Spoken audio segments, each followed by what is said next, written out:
సమస్య. కాబట్టి ఇక్కడ పాయింట్ ఏంటంటే ప్రభుత్వం అనుకుంటే ఎవరినైనా అరెస్ట్ చేయొచ్చు. పాత ప్రభుత్వాలు 20 ఏళ్ల క్రితం ప్రభుత్వం అనుకుంటే కష్టం.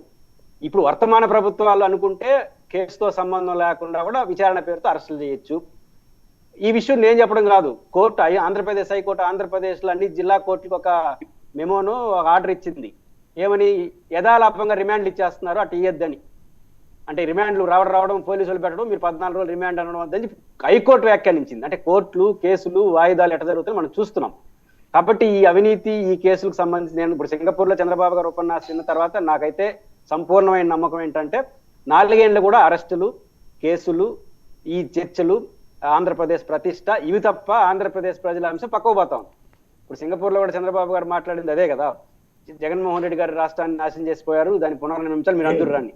కాబట్టి ఈ చర్చ ఎంత ఎక్కువ నడిస్తే అధికార పార్టీకి అంత నష్టం. ఈ రోజు వాళ్ళకి అర్థం కాకపోవచ్చు. మీరు అనుకున్నటువంటి మేనిఫెస్టో, మీరు అనుకున్నటువంటి ప్రజలకు ఏదైతే చేయదలుచుకున్నారో అది ఫోకస్ లోకి వస్తే అధికార పార్టీకి లాభం, ప్రజలకు లాభం. అది వదిలేసి 24 గంటలు జగన్మోహన్ రెడ్డి గారు ఇవే చర్చనీయాంశం అయితే అది పెద్ద ఉండదు. ఎందుకంటే అధికారంలో ఉన్న వాళ్ళపైన ఆరోపణలకు ఉన్నట్టు విలువ ప్రతిపక్షంలో వచ్చే వాళ్ళకి ఉండదు. ఇప్పుడు పెద్దిరెడ్డి గారిని అరెస్ట్ చేస్తారా? చేయొచ్చు అనుకుంటే పెద్ద సమస్య ఉంది.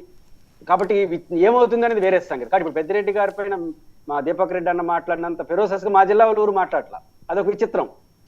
చిత్తూరు జిల్లా వాళ్ళు ఊరు ఈ బహుశా ఇంకా ఈ డిబేట్ అయిన తర్వాత మా దీపక్ అన్న ఏమన్నా మెయిల్ పంపించి మాట్లాడండి బాబు, డిబేట్లు అందరూ ఇదే అడుగుతున్నారు, చిత్తూరు జిల్లా తెలుగుదేశం ఊరు మాట్లాడట్లేదు, చాలా ఇబ్బందిగా ఉంది, మేమే మాట్లాడుతున్నాం అని చెప్పి ఇంకేమైనా పంపిస్తేమో రేపు ఏమైనా ప్రెస్ మీట్లు పెడతారో తెలియదు. కానీ చిత్తూరు జిల్లా తెలుగుదేశం వాళ్ళు జనసేన ఊరు మాట్లాడలా, మళ్ళీ రాష్ట్రం అంతా పెద్దిరెడ్డి గారి గురించి విపరీతంగా మాట్లాడుతున్నారు. మరి భయమా వ్యూహం మాట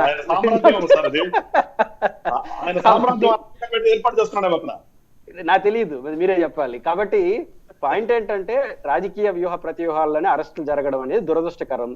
తప్పు ఒప్పులు తేల్చాలనుకుంటే పెద్ద సమస్య కాదు. నేను ఉదాహరణకు అంటాను, మదనపల్లి ఫైల్స్ కాల్పినాయి కదా వర్మ గారు. అవును, మదనపల్లిలో ఆర్డీఓ ఫైల్స్ కలిసి ఎన్ని రోజులు అయింది? దానిపైన ఒక్కరినైనా పైన చర్య తీసుకున్నారు. ఎప్పటికీ 1 year అయిపోతాం. మదనపల్లిలో ఆర్డీఓ ఆఫీస్ ఫైల్స్ పెద్దిరెడ్డే తగలబెట్టాడు, పెద్దిరెడ్డికి అనుకూలంగా ఉన్న ఆర్డీఓ తగలబెట్టి, ఇది కదా ఆరోపణ. ఒక్కరిపైన యాక్షన్ తీసుకున్నారా? కృష్ణా జిల్లాలో విజయవాడ దగ్గర మన ప్రకాశం బ్యారేజ్ దగ్గర జగన్మోహన్ రెడ్డి బోట్లు పెట్టి ప్రకాశం బ్యారేజ్ని కూల్చేయాలనుకున్నాడు, ఆరోపణే కదా, అరెస్ట్ కూడా జరిగాయి. ఏమైంది? 1 year అయింది. ఎవడు కూల్చాడు ఏమీ తెలియదు. ఇట్లా ఆరోపణలు చేసేసి తీవ్రంగా ఆ తర్వాత దాన్ని వదిలేస్తే ఏమవుతుందంటే రేపు నిజమైన మీరు ఆరోపణలు ప్రజలు నమ్మరు. ఇది ఆరోపణల కోసం ఆరోపణలు. ఇప్పటి వరకు ఈ 1 year లో వర్మ గారు. ఓకే, పురుషోత్తమ్ రెడ్డి ఏంటి జగన్మోహన్ రెడ్డి గారు ఒకవేళ ఢిల్లీలో ఎవరైనా అపాయింట్మెంట్ అడిగితే ఇచ్చే పరిస్థితి లేదా? ఆయన అడిగితే ఇద్దరిని అడుగుతాడు, మోడీ గారిని అమిత్ షా గారిని తప్ప ఇంకెవరిని అడగరు. దీపక్ రెడ్డి గారి కూటమి లేదు, తెలుగుదేశం అడుగుతాడా, జనసేన వాళ్ళు అడుగుతాడా? అసలు ఎన్డీఏ ఇస్తారు, ఇంకా అసలు ఇది ఎవరు అంటున్నారు కదా, ఎన్డీఏ అసలు లేదు ఛాన్స్ అంటున్నారు, క్లోజ్ చేస్తారు డోర్. ఇంకా తమాషా దీపక్ అన్న, ఇండియాతో మీకున్న సంబంధాలు జగన్కే ఉన్నాయి. తెలంగాణ మీదే, ఇక్కడ శర్మిలా గారు మనమే, కాంగ్రెస్ తో మనకున్న అనుబంధం జగన్కి ఆడుంది.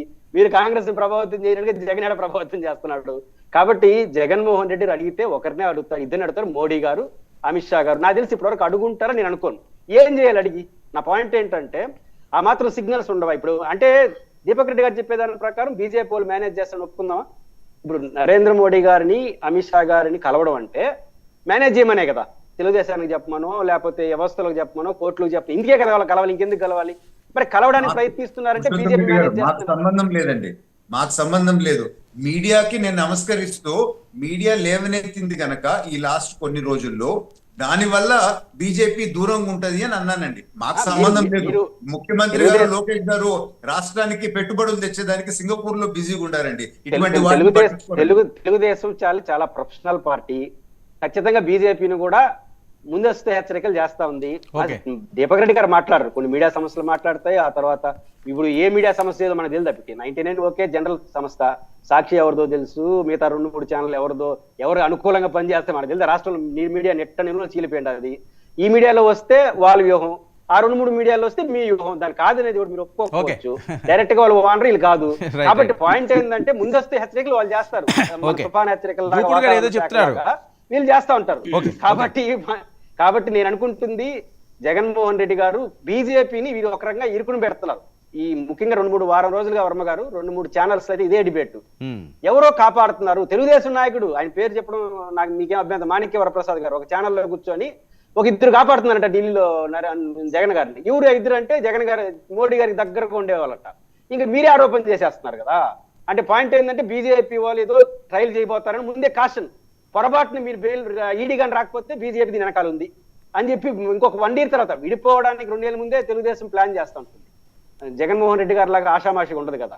రేపు 2 నెలల తర్వాత ఇడిపోదలుచుకుంటే ఇది పాయింట్స్, ఈడీ రాలేదు ఇన్ టైంలో, ఇవన్నీ వస్తాయి కాబట్టి జూపుడు గారు ఏదో చెప్తున్నారు, వెళ్తున్నారు, ప్రయోజనం లేదు. ఓకే ఒక్క నిమిషం, జూపుడు గారు ఏదో చెప్తున్నారు సార్ ఇది నేను పెద్దలు మన గాది వెంకటేశ్వరరావు గారికి